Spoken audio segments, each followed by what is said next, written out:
where did that? Wait a minute. Where do the quotation marks stop? You ready for the next paragraph? Yeah. Especially interesting, the work of Ribot. Yeah. Who had a direct influence on Bergson, Hume, Pound.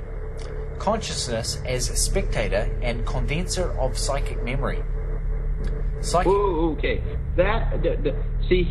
To me, those are definite descriptions of the features of a Gutenberg psyche. Yeah, completely. Say the first phrasing. Say the first part again. Consciousness as spectator and condenser of psychic memory. Yeah, now that's the attached state that the printed book brings in. That's pretty obvious, right? Consciousness as spectator. The content refers to the literate bias, but when McLuhan was the writer, using books as an anti-environment, he might have been trying to write them from that name, that position of consciousness, the spectator of what's happening. Yeah, even though he would say that there was no spectator position possible. Yeah. To condense psychic memory is the literate project. It reduces meanings to, the chaophony, chaosmos of acoustic and tactile man. It's reduced to linear things to remember. And the streamlining of acoustic resonance by condensed psychic memory, to me, is a literate effect. Now, okay, that's one way to look at it. Now, condensed psychic memory... Yeah, we need this. We need the next sentence here, because it goes, Psychic memory, in turn, is cosmic because nothing that has been can cease to be. And that was in quote marks. So, consciousness as spectator and condenser of psychic memory, full stop. Psychic memory, in turn, is cosmic because nothing that has been can cease to be. Hence, collective unconscious. Hence, Mallarmé's doctrine of poetry as incarnation, able to raise any... But where did that... Wait a minute. Where do the quotation marks stop?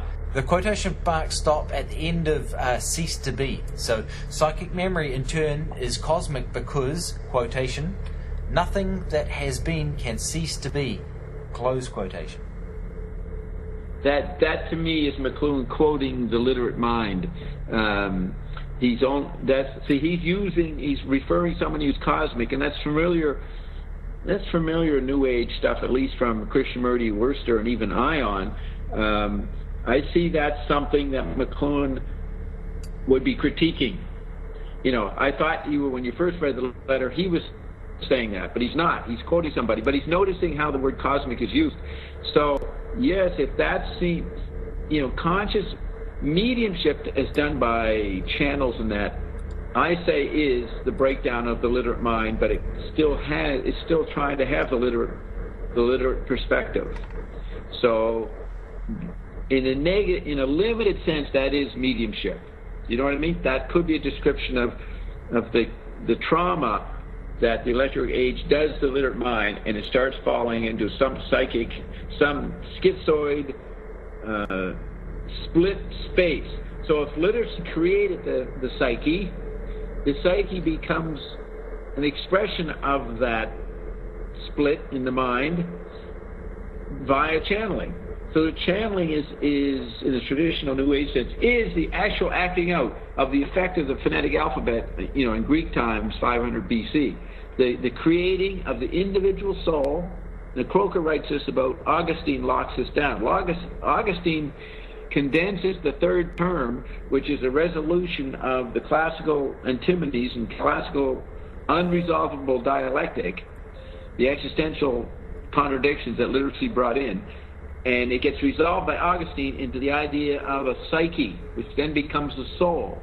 And that's, to me, the condensed psychic memory. That's the soul. In the telegraph era, when people started to have mediums and seances, that was the cracking of Augustine's third term, or the creation, the centralizing, transcendent of the classical argument, abstracted into a visual point, the condensed psychic memory.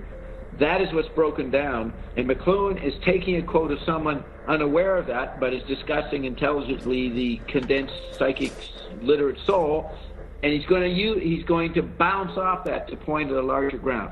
Okay, let's see at the end of the quote I think he does what I'm saying. The next words, which are by McLuhan, he goes to Mallarmé, one of the first guys to use words as a probe, or even use literacy as a probe, not to find and maintain some transcendent monadic unity. You see what I'm saying? Mm-hmm. Wait a minute. Where do the quotation marks stop?